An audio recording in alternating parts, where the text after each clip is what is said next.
dans un quartier résidentiel tranquille de Columbus, dans l'Ohio. Au début du mois de septembre, alors que la saison passe à l'automne, les érables qui bordent les rues commencent à changer de couleur. Carol Wilson vit avec son fils Tyler dans une modeste maison à 2 étages située à l'un des coins de la rue.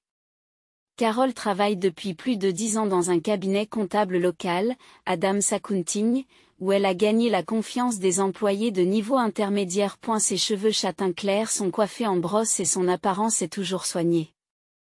Pour concilier travail et vie de famille, elle ne manquait jamais de maintenir un emploi du temps détaillé. Maman, je serai en retard aujourd'hui, alors réchauffe-moi une pizza surgelée.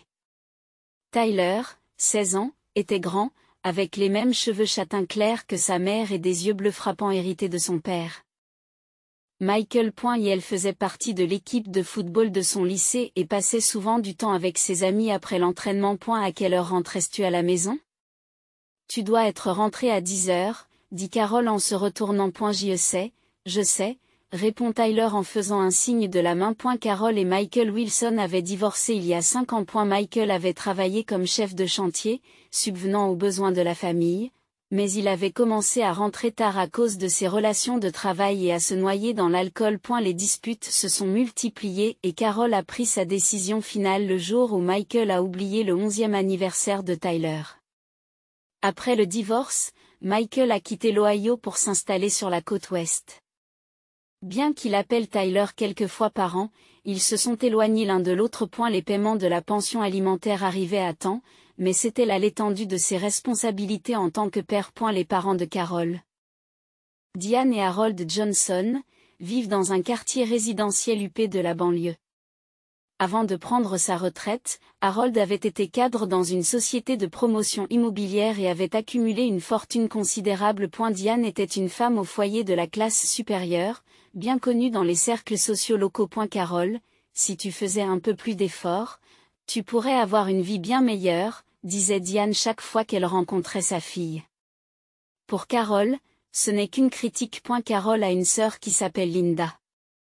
Linda avait étudié le stylisme à l'université et travaillait maintenant dans une boutique haut de gamme à Cincinnati. Célibataire, elle se promène en ville dans une BMW blanche que ses parents lui ont offerte pour les fêtes, suscitant l'envie de son entourage. Linda va de nouveau à Paris. C'est un cadeau d'anniversaire de ton père? Dit Diane en évoquant les réalisations de Linda et en souriant à Carol d'un air condescendant. Et la relation entre Carol et Linda est compliquée depuis l'enfance. Leurs parents ont toujours favorisé Linda et accepté toutes ses demandes. Quant à Carol, on lui dit souvent d'être patiente parce qu'elle est la grande sœur. Même à l'école, lorsque Carol obtenait des A, on l'acceptait sans broncher, alors que lorsque Linda avait des B, on la félicitait sans retenue. Je vais à la plage avec papa et maman ce week-end. Dois-je emmener Tyler, disait Linda, dissimulant à peine son sentiment de supériorité à l'égard de Carol. Celle-ci avait été gâtée par ses parents et élevée dans le seul but d'obtenir ce qu'elle voulait. Dans cette dynamique familiale, Carol a appris à être indépendante dès son plus jeune âge. Elle est allée à l'université grâce à une bourse d'études et a immédiatement commencé à travailler dans un cabinet comptable après l'obtention de son diplôme. Le mariage avec Michael, la naissance de Tyler, puis le divorce, tout cela l'a rendue forte et résistante. Tyler, tu es ma fierté et ma joie, disait souvent Carol à son fils. Tyler comprenait les difficultés de sa mère et lui en était reconnaissant. Elle travaille dur dans ses études et dans le sport, rêvant d'aller un jour à l'école de médecine. Pour Carol, la famille se résume désormais à Tyler. Bien qu'elle maintienne un contact obligatoire avec ses parents et Linda, la distance émotionnelle entre eux s'accroît d'année en année. Elle se demande parfois pourquoi sa famille est ainsi faite. Mais à chaque fois, le sourire de Tyler l'aidait à repartir de l'avant. Un mardi soir, Carol est angoissée par le retard de Tyler à la maison. Il aurait dû rentrer depuis longtemps. Tout en préparant le dîner, elle regarde de temps en temps par la fenêtre, à la recherche de son fils. Son entraînement a dû prendre du retard, se dit-elle en décrochant son téléphone et en appelant Tyler. Mais elle n'entendit qu'une sonnerie sans réponse. 10 minutes plus tard, le téléphone de Carol sonna. L'écran affiche un numéro inconnu. Bonjour, C'est Carol Wilson, répondit-elle. C'est Jones, du service des urgences de l'hôpital Merci Général.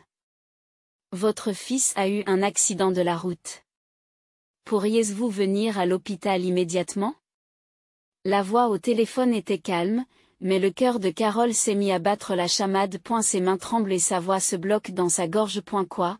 Quel est son état? Réussit-elle à dire. Nous discuterons des détails à l'hôpital. Venez dès que possible.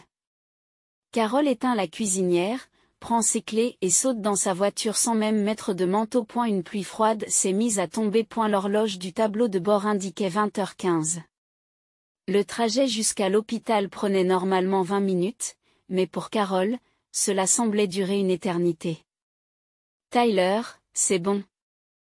Maman arrive tout de suite. Après s'être garée à l'entrée des urgences de l'hôpital Merci Général, Carol court sous la pluie. Lorsqu'elle a donné le nom de son fils à la réception des urgences, une infirmière l'a guidé à l'intérieur. Un médecin d'âge moyen l'attendait. Son expression était grave, ce qui donna à Carol un sentiment d'inquiétude dans la poitrine. En ce qui concerne l'état de votre fils, il a été renversé par une voiture alors qu'il marchait avec un ami à un carrefour. Il a subi un choc violent à la tête et est actuellement dans le coma. Il y a une hémorragie interne et sa pression intracrânienne est élevée. Ces mots ont semblé lointains et faibles aux oreilles de Carol. Sa vision se rétrécit et elle se sent instable sur ses pieds. Asseyez-vous, s'il vous plaît. Lui dit le médecin en lui soutenant le coude. Nous sommes en train de préparer une intervention chirurgicale d'urgence. Nous devons arrêter l'hémorragie interne et réduire la pression cérébrale. Va-t-il survivre? Demande Carol, les lèvres tremblantes. Le médecin hésite un instant, puis répond, nous ferons de notre mieux. Cependant, les perspectives de guérison ne sont pas encore très claires. Carol s'est assise sur une chaise à l'extérieur de la salle d'opération, se couvrant le visage de ses mains. Les larmes coulent sans discontinuer. Le jour de la naissance de Tyler, ses premiers pas, son premier jour d'école, son sourire d'hier matin, tous ces souvenirs défilaient dans son esprit comme une bobine de film. L'opération a duré 4 heures. À 1h du matin, le médecin est apparu, le visage fatigué. L'opération a réussi. Nous avons arrêté l'hémorragie interne et la pression cérébrale s'est stabilisée. Cependant, il reste dans le coma. Les prochaines 48 heures seront critiques. Carol a vu Tyler aux soins intensifs. La moitié de son visage était couverte de bandages, une sonde d'intubation dans la bouche et 4 dans le bras. Les moniteurs émettent des bips rythmiques. Elle a tenu la main de son fils et lui a chuchoté, « Maman est là. Tu es un garçon fort. Réveille-toi, s'il te plaît. » Vers le matin, après avoir fait une sieste sur un lit d'hôpital, Carol a appelé son cabinet comptable pour obtenir un congé d'urgence. Sa patronne, Margaret, s'est montrée compréhensive et lui a dit, « Prends tout le temps dont tu as besoin. » Je prie pour le rétablissement de Tyler. Dans l'après-midi, une infirmière lui a demandé, « Avez-vous contacté votre famille ?» Carol s'est soudain rendu compte qu'elle n'avait pas pensé à appeler ses parents sous le choc et la confusion. Les doigts tremblants, elle compose le numéro de sa mère. Après 3 sonneries, elle entend la voix de Diane. « Carol ? C'est inhabituel. Que est-ce qui ne va pas ?» Carol explique la situation en retenant ses larmes. Tyler a eu un accident. Il est dans le coma. Les mots s'envolent et Carol prend une grande inspiration. Je suis à l'hôpital. J'ai besoin d'aide. Un moment de silence à l'autre bout du fil. Puis, oh, c'est terrible. Mais il va s'en sortir, n'est-ce pas? Il est jeune. Carol écoute, incrédule. Non, il ne va pas bien. Son cerveau est endommagé. Je suis désolée, mais nous avons un voyage à Hawaï avec Linda la semaine prochaine. Cela fait 3 mois que nous le prévoyons. Si nous annulons maintenant, nous ne serons pas remboursés. Une vague de froid a envahi le cœur de Carol. Pendant que mon fils oscille entre la vie et la mort, tu t'en sortiras. Tu t'es toujours débrouillé tout seul, dit Diane. Nous irons le voir à notre retour de voyage. Je le dirai aussi à Linda. Carol raccrocha sans un mot. Des larmes coulent sur ses joues. Elle retourna dans la chambre de Tyler et se tint près de la fenêtre, regardant dehors. La pluie avait cessé, mais le ciel était couvert de nuages gris. 3 jours passent. Bien que l'état de Tyler se soit stabilisé, il reste dans le coma. Carol dort dans un fauteuil d'hôpital, à peine capable de se doucher correctement. Ses collègues Jennifer et Mark se sont relayés à l'hôpital pour la soutenir. Ils apportent de la nourriture, des vêtements de rechange et restent parfois avec Tyler pour qu'elle puisse rentrer chez elle et se reposer. Carol, il faut que tu te reposes un peu, sinon tu vas t'effondrer, dit Jennifer. Je vais rester ici, alors rentre chez toi pendant au moins 1 heure. Carol est reconnaissante de la gentillesse de son amie. En revanche, ses parents n'avaient pas donné signe de vie. Le matin du 4e jour, Carol a ouvert les médias sociaux et a décidé de bloquer ses parents et Linda. Elle les a retirés de sa liste d'amis et les a supprimés de ses contacts. Je n'ai plus besoin d'eux, dit-elle doucement. Cet après-midi-là. Alors que Carol caressait doucement la tête de Tyler, on frappa à la porte de la chambre d'hôpital. Madame Wilson, vous avez un appel téléphonique, dit une infirmière. Carol se dirigea vers le téléphone du poste d'infirmière. L'écran affiche le numéro de sa mère. Après un moment d'hésitation, elle décroche. Carol, nous sommes de retour d'Hawaï. C'était un voyage merveilleux, la voix de Diane était joyeuse et sans complaisance. Alors, comment va Tyler? Carol ne répond pas. A eu fait, nous bloquer sur les réseaux sociaux est tellement puéril. Nous sommes de la même famille. Carol garde toujours le silence.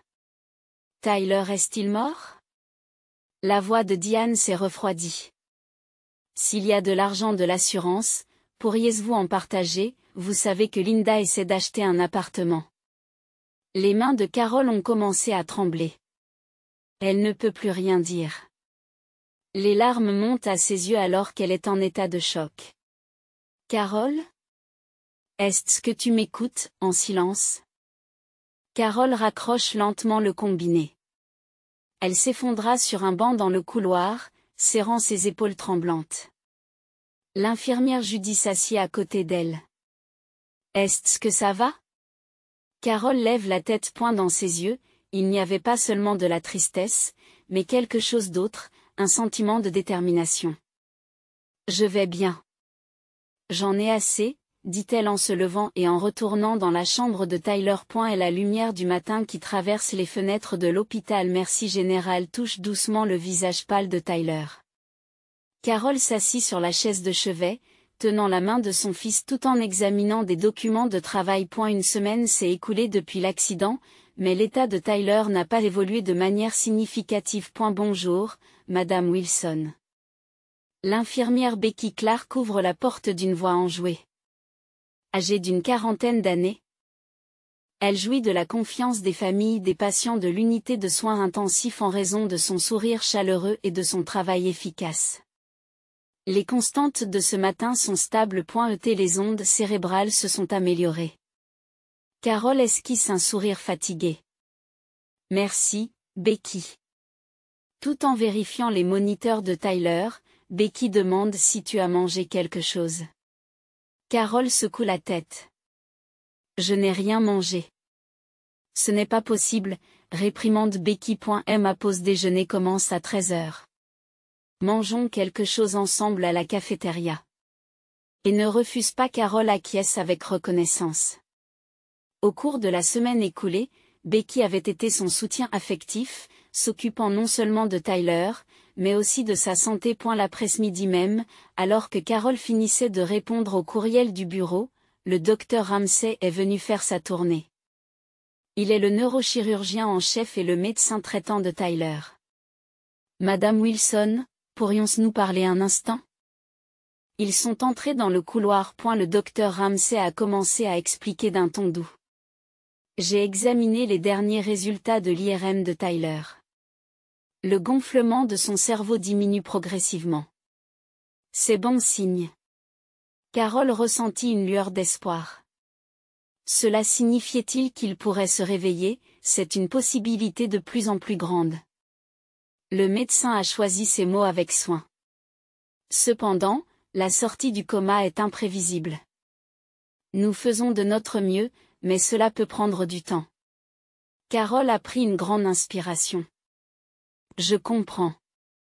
Y a-t-il quelque chose que je puisse faire? En fait, oui. Les recherches montrent que même dans un état comateux, les patients conservent souvent leur oui. Lui parler peut stimuler le cerveau et potentiellement aider à la guérison. Racontez-lui des souvenirs, des événements quotidiens, n'importe quoi. Des retours dans la chambre de Tyler, Carole prend la main de son fils et commence à parler. Elle parle de Tyler enfant, des activités scolaires et des souvenirs qu'ils partagent. Parfois avec des larmes, parfois avec des rires. Plus tard dans l'après-midi, alors qu'elle parle à Tyler de l'entraînement de football du mercredi, Carole remarque un changement subtil. Les doigts de Tyler avaient légèrement bougé. Tyler? Carole reprend son souffle. Bouge encore tes doigts. Mais il n'y a pas eu d'autre réponse. Carole appuie rapidement sur le bouton d'appel de l'infirmière. Lorsque Becky se précipita, Carole expliqua avec enthousiasme. Ses doigts ont bougé. Juste un peu, mais sans aucun doute. Becky examine attentivement la main de Tyler et vérifie ses réflexes neurologiques.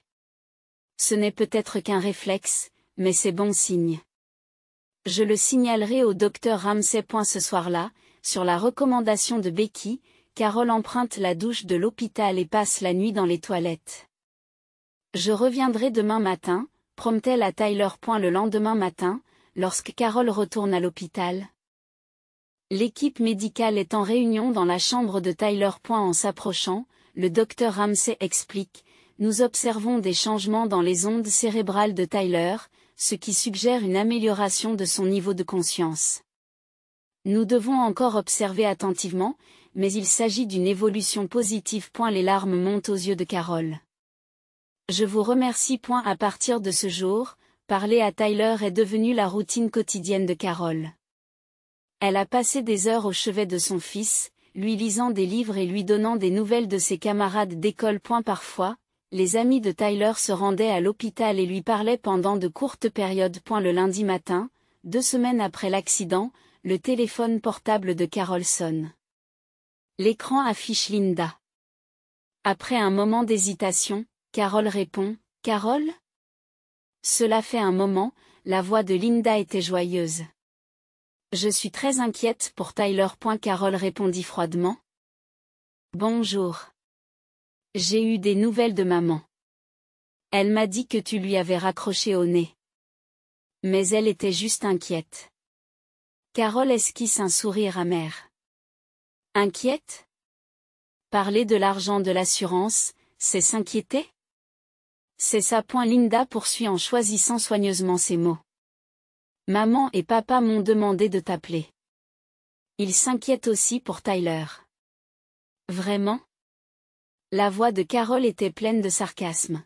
« Et s'il y a des progrès avec l'assurance, ils aimeraient le savoir. » Carole sent la colère monter en elle. Tyler est toujours en vie. Ce n'est pas le moment de parler de l'argent de l'assurance.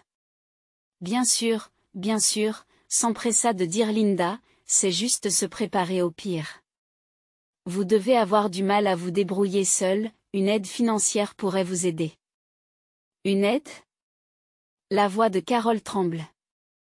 Mon fils est entre la vie et la mort, et vous ne pensez qu'à l'argent, ce n'est pas ce que je voulais dire. Cela suffit, dit Carole à voix basse mais fermement. Ne rappelez plus. Je n'ai plus rien à faire avec vous ni avec nos parents. Après avoir raccroché, Carole expira profondément. Son cœur était rempli de colère et de tristesse, mais elle ressentait aussi un étrange sentiment de libération. Elle n'attendait plus rien. De retour dans la chambre de Tyler, elle trouvait Lena Sanchez, l'assistante sociale de l'hôpital, qui l'attend. Elle venait régulièrement écouter la situation de Carole et lui apporter son soutien. « Que est-ce qui ne va pas ? Vous avez l'air pâle, demande Elena avec inquiétude. Carole soupire et lui raconte l'appel de sa sœur. Elena l'écoute attentivement et prend des notes.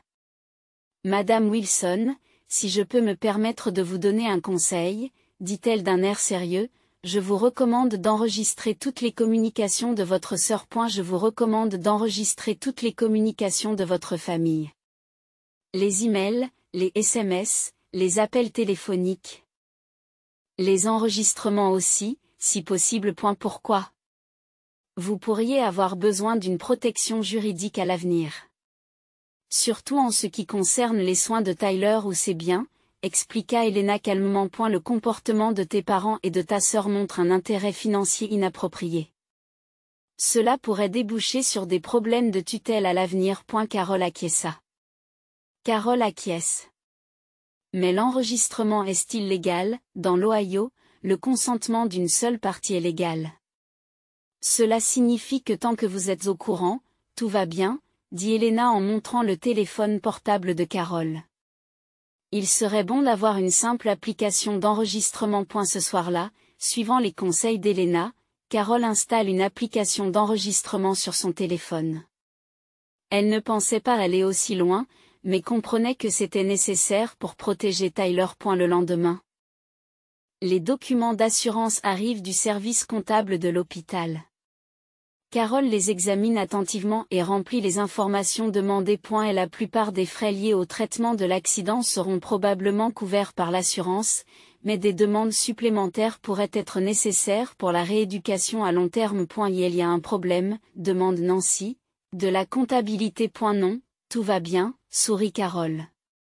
C'est juste que ma famille a un intérêt inhabituel pour l'argent de l'assurance. Nancy affiche une expression compatissante. Cela arrive souvent, malheureusement. Si vous avez besoin de quoi que ce soit, n'hésitez pas à me consulter. À la fin de la semaine, l'équipe médicale de Tyler a tenu une nouvelle réunion d'évaluation. Avec une amélioration continue des ondes cérébrales et des réflexes neurologiques plus actifs, ils ont commencé à faire preuve d'un optimisme prudent. Les signes de rétablissement sont bien présents, a expliqué le docteur Ramsey. Bien sûr. Le chemin vers la guérison complète peut être long, mais nous avons bon espoir. Carole remercie chaleureusement les médecins. Une nouvelle lueur d'espoir s'est allumée dans son cœur. Tyler reviendrait. Cette fois, elle était déterminée à faire tout ce qu'il fallait pour le protéger. De retour dans la chambre, la pluie s'est mise à tomber. Mais Carole avait le cœur net. Elle s'approcha du lit de Tyler et lui parla doucement. Ce ne sera plus très long, Tyler. Le jour où tu nous reviendras se rapproche. Maman t'attendra toujours ici. Et elle serra la main de son fils. Maman. Une voix faible rompit le silence dans la chambre d'hôpital. Carole leva les yeux du magazine qu'elle lisait et regarda le lit. Les yeux de Tyler étaient entr'ouverts et regardaient vers elle. Tyler. Carole sursaute et se précipite aux côtés de son fils. Tu m'entends ? C'est maman. Les lèvres de Tyler remuent légèrement. Maman, où ? Carole appuie sur le bouton d'appel de l'infirmière tout en tenant la main de son fils. En un instant, le personnel médical s'est rassemblé dans la pièce. Becky est la première à arriver et appelle immédiatement un médecin. Tyler, tu es à l'hôpital. Tu as eu un accident. Mais ce n'est pas grave, tu es revenu. La voix de Carole tremblait d'excitation et de soulagement. Le docteur Ramsey vérifie la réaction des pupilles de Tyler et lui pose quelques questions simples. Quel est ton nom ? Tyler. Wilson, répondit le garçon d'une voix rauque. En quelle classe es-tu ? Tyler réfléchit un instant et répondit, lycée, 2e année. Le docteur Ramsey acquiesce avec satisfaction. Sa conscience est claire. Les fonctions cognitives de base semblent préservées. Après l'examen, Carole est restée seule avec son fils. Tyler était encore faible et ne pouvait pas parler longtemps, mais il y avait une reconnaissance certaine dans ses yeux. Combien de temps ? demande-t-il. 3 semaines ? répondit Carole. Tu as dormi. Tyler acquiesça lentement. As-tu eu peur ? Les larmes montent aux yeux de Carol. Oui, très peur. Mais tu étais fort. Vraiment fort. Cet après-midi-là, Tyler est progressivement devenu capable de rester éveillé plus longtemps. Il était encore confus mais pouvait reconnaître Carol et le personnel médical. L'équipe de rééducation a procédé à une évaluation et il a été prévu de commencer une rééducation légère le lendemain. C'est un miracle, a déclaré le kinésithérapeute Michael Chin. Son âge et sa condition physique favorisent son rétablissement. Bien sûr, le chemin à parcourir est long, mais il s'en sortira. Carol ne pouvait contenir sa joie. Elle a contacté son lieu de travail et ses amis pour leur faire part du réveil de Tyler. Les félicitations et les mots d'encouragement affluent. Le lendemain matin, alors que Carol aide Tyler à prendre son petit déjeuner, la porte de la chambre d'hôpital s'ouvre. En se retournant, elle aperçoit ses parents et Linda. « Carol, nous avons appris que Tyler s'était réveillé, » dit sa mère Diane. « Nous sommes venus tout de suite. » Carol reste momentanément sans voix. Son cœur se remplit de prudence et de colère, mais elle essaie de rester calme devant Tyler. « Tyler, tu te souviens ? Voici grand-mère, grand-père et tante Linda, » dit Carol en feignant le calme. Tyler les regarda avec confusion. « Ah, oui, c'est vrai. » Diane s'approche du lit de Tyler avec un doux sourire. « Oh, Tyler. Tu as traversé tant d'épreuves. » Grande-mère et grand-père étaient si inquiets. Harold se tient près du lit et tapote légèrement l'épaule de son petit fil. « Tu es un garçon fort. C'est le sang de Wilson qui est en toi. » Linda sortit une petite boîte de son sac de marque. Un cadeau de rétablissement. Une montre de marque. Parfait pour un lycéen, vous ne trouvez pas ? Carol s'est sentie mal à l'aise face à leur apparition soudaine et à leur gentillesse excessive. Pas de contact pendant 3 semaines ? Puis apparition dès le réveil de Tyler. Et des cadeaux coûteux. Elle appuya sur l'icône de l'application d'enregistrement et mit son téléphone dans sa poche. Carol, pourrions-nous parler un peu dans le couloir ? Demanda Diane. Une fois dans le couloir, Diane change de ton. Pourquoi ne nous as-tu pas dit que Tyler s'était réveillé ? Nous sommes de la famille. De la famille, dit Carol d'un ton sarcastique. Quand il était dans le coma, vous êtes allé à Hawaï. Nous n'avons pas pu faire autrement. Nous n'avons pas pu annuler la réservation. Maman, ça suffit, dit Carol à voix basse. Je sais pourquoi tu es ici maintenant. Mais laisse-moi te mettre en garde. Ne cause pas de stress inutile à Tyler. Dès le retour dans la chambre, Harold avait une conversation embarrassante avec Tyler. Linda consultait son smartphone près de la fenêtre. Cet après-midi-là, alors que Carol est brièvement en déplacement professionnel. Harold s'installe au chevet de Tyler. Alors que Carol s'apprêtait à revenir de l'extérieur, elle entendit ces paroles. Tyler, à propos de ton assurance, ta mère a-t-elle entamé les procédures ? Lorsque Carol est entrée dans la chambre, Tyler regardait son grand-père d'un air confus. L'assurance. De quoi parlais-tu ? Demande Carol froidement. Harold s'empresse de changer de sujet. Oh, juste pour l'avenir.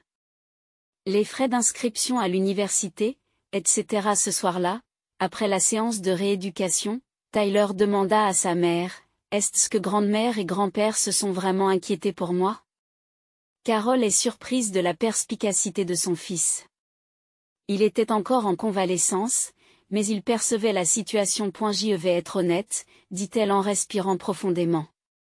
Grand-mère et grand-père, ne nous faites pas passer en premier. Surtout pas cette fois-ci. Tyler acquiesça lentement. Je sais. C'est toi qui es resté à mes côtés pendant que je dormais, n'est-ce pas ? Carol prit la main de son fils. Chacun montre de l'amour à sa manière. Mais oui, j'étais là pour toi.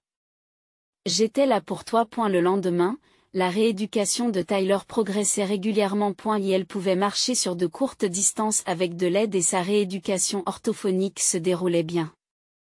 Les médecins ont été stupéfaits par son rétablissement et ont commencé à discuter des plans de sortie. Il devrait pouvoir rentrer chez lui dans 3 jours environ, a dit le docteur Ramsey à Carol. Bien entendu, la rééducation en ambulatoire devra se poursuivre. Carol a été ravie de cette nouvelle et a consulté le personnel de l'hôpital pour organiser une petite fête d'adieu. Elle a décoré la chambre et invité les amis de Tyler. Et comme prévu, ses parents et Linda ont dit qu'ils seraient présents. L'après-midi précédant la sortie, la chambre a été décorée de ballons et d'une banderole de félicitations. Les amis de Tyler sont venus les uns après les autres et le personnel infirmier, y compris Becky, s'est également rendu sur place pour présenter ses félicitations. Carol se préparait tranquillement. Elle avait discuté avec Elena, l'assistante sociale, et tout était prêt avant l'arrivée de ses parents et de Linda. À 3 heures, Diane, Harold et Linda sont apparus. Ils sont entrés dans la pièce avec de larges sourires et ont offert des cadeaux à Tyler. Puis-je avoir votre attention un instant? Carol se plaça au centre de la pièce et dit doucement. Elle sortit une tablette et tapota l'écran. L'air de la pièce se figea. Ce sont des enregistrements des 3 dernières semaines, dit Carol calmement. Ils montrent comment mes parents et Linda se sont comportés pendant que Tyler était dans le coma. Les enregistrements commencent à être diffusés. Les mots de Diane sur l'impossibilité d'annuler le voyage à Hawaï, les questions de Linda sur l'argent de l'assurance. L'interrogatoire de Tyler par Harold. Tout est clairement enregistré. Tyler est mon fils et ma seule vraie famille, dit Carol avec une conviction dans la voix. Je ferai tout pour qu'il se rétablisse. Mais je ne permettrai à personne, même à des parents de sang, d'essayer de profiter de lui. La pièce est devenue silencieuse. Le visage de Diane s'était vidé de ses couleurs, Harold tremblait de colère et Linda baissait les yeux de honte. Maman, appela Tyler depuis le lit. Et elle se redressa lentement et dit d'une voix ferme, je suis fière de ma mère. Elle m'a appris que la vraie famille, ce sont les gens qui restent à tes côtés quand tu as des problèmes. Carol s'est approchée de son fils et lui a passé le bras autour des épaules. 1 an plus tard, des fleurs colorées fleurissaient dans le jardin de Carol et une nouvelle table de jardin trônait sur la terrasse en bois. Maman, j'ai reçu la lettre d'acceptation, dit Tyler en courant dans le salon en brandissant une lettre et en serrant Carol dans ses bras. Elle avait obtenu son diplôme de fin d'études secondaires et s'était inscrite à un programme spécial de bourse d'études à l'école de médecine de l'Université d'État de l'Ohio. Félicitations, dit Carol en serrant son fils dans ses bras. Je savais que tu en étais capable. Le rétablissement de Tyler s'est déroulé à un rythme qui a dépassé les attentes du médecin. 6 mois après l'accident, il était retourné à l'école et avait réintégré l'équipe de football. Le léger engourdissement qui subsistait dans sa jambe gauche s'améliorait grâce à une thérapie physique régulière. De plus, grâce à son expérience de l'accident et de la convalescence, il avait décidé de poursuivre une carrière dans la médecine d'urgence. Carol, elle aussi, s'est engagée sur une nouvelle voie. Sa carrière au sein du cabinet d'experts comptables progressait bien, puisqu'elle venait d'être promue chef de service au printemps. Et la stabilité financière s'était également installée et elle remboursait régulièrement l'hypothèque de la maison. A eu fait, maman, dit Tyler en prenant du jus de fruits dans le réfrigérateur, a reçu une lettre de tante Linda. Une lettre de tante Linda est arrivée. Carol sourit. Sa relation avec Linda se rétablit peu à peu. Quelques mois après ce jour à l'hôpital, Linda avait envoyé une lettre d'excuses sincère. Elle avait commencé à prendre ses distances avec leurs parents et à réévaluer sa vie. Ils avaient désormais une relation où ils se tenaient mutuellement au courant de leur situation par des appels téléphoniques mensuels. Lisons cela, dit Carol en ouvrant l'enveloppe. La lettre de Linda décrivait comment elle avait commencé à enseigner l'art aux enfants dans une ING locale et avait emménagé dans un appartement dont elle payait le loyer seule pour la première fois. Elle a changé, elle aussi, dit Carol en réfléchissant. Pendant ce temps, Diane et Harold refusaient toujours d'admettre leur tort. Ils ont perdu leur place dans les cercles sociaux locaux et ont été abandonnés par de nombreux amis. D'après Linda, les ragots du club de golf les désignent comme le couple qui s'est emparé de l'argent de l'assurance de leur petit fils. Tu veux voir grand-mère et grand-père? demande Carole à Tyler. Tyler réfléchit un instant et répond, peut-être un jour. Mais pour l'instant, rien que nous, c'est bien. Ce soir-là, Carole s'assit sur la terrasse et regarda le ciel étoilé. En réfléchissant aux événements de l'année passée, elle se rendit compte qu'il y avait eu des expériences douloureuses et tristes, mais qu'en fin de compte, ce voyage avait renforcé le lien entre elle et Tyler. Et la sonnette retentit et lorsqu'elle ouvrit la porte d'entrée, Becky et plusieurs membres du personnel de l'hôpital se tenaient là. Depuis l'accident, des liens familiaux les unissaient.